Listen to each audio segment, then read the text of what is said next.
Hello，大家好，嚟到 Queen's College 45題 MC 啦。今次咧係關於統計嘅，佢就話有 group 九嘅 data 啦，九個數字，咁啊 A1 細過 A2，細過 A3，細過 A9，以此類推。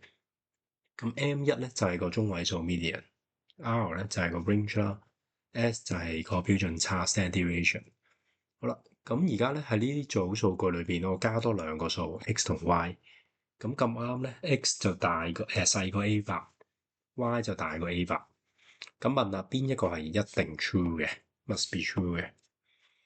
好啦，第一 median 係咪一定唔相同咧？咁我哋諗一諗啦。原本嘅嗱，我呢度仔細少少寫出嚟啦，A2、A3、A4、A5、A6、A7、A8、A9。原本呢個就係個 median M1 啦，因為有細字體排咗噶嘛。咁而家咧，佢就話 X 係細過 A8，咁可能係呢啲位啦。跟住 Y 就大過 A8，可能係呢啲位。咁如果係咁嘅話咧，向前兩個數新嘅數喺呢度嘅話咧，你數翻11個數，中間位就係 A6，咁咪會唔同咗咯。但係咧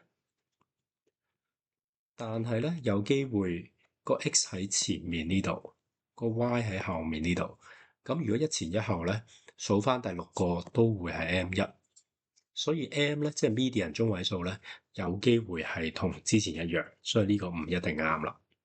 OK，呢個就係第一個 statement。好，睇下第二個 statement 啦。第二個 statement 就係關於個 range。好啦，原本嘅 range 就係 A9 減 A1 啦，舊嗰個。好啦，新嗰個咧，新嗰個咧，其實我哋係唔確定嘅，因為 Y 有機會再大啲，X 有機會再細啲。但係你發現咧，如果 Y 係最大嗰個，佢會大過 A9；X 係最細嗰個，會細過 A1。咁所以 R2 就一定會大過等於 R1，所以第二個係一定啱嘅。好啦，第三個啦，關於 standard deviation 究竟係大咗定會細咗咧？好啦，咁原本嗰9個數 A1至到 A9，跟住新嗰兩個數我擺喺後面先啦，X、Y。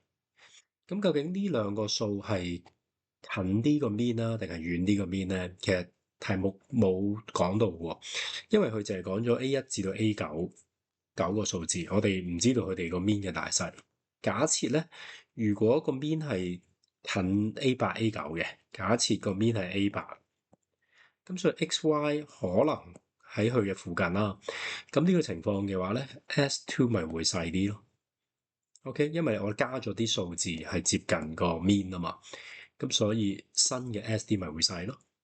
OK，但係亦都有機會咧，其實個 mean 咧係喺前面嘅喎，因為個 mean 可能係 A2咧，係嘛？個 mean 可能係 A2咧，平均數，因為個 A1個好細嘅時候，咪拉低咗成個 mean 咯。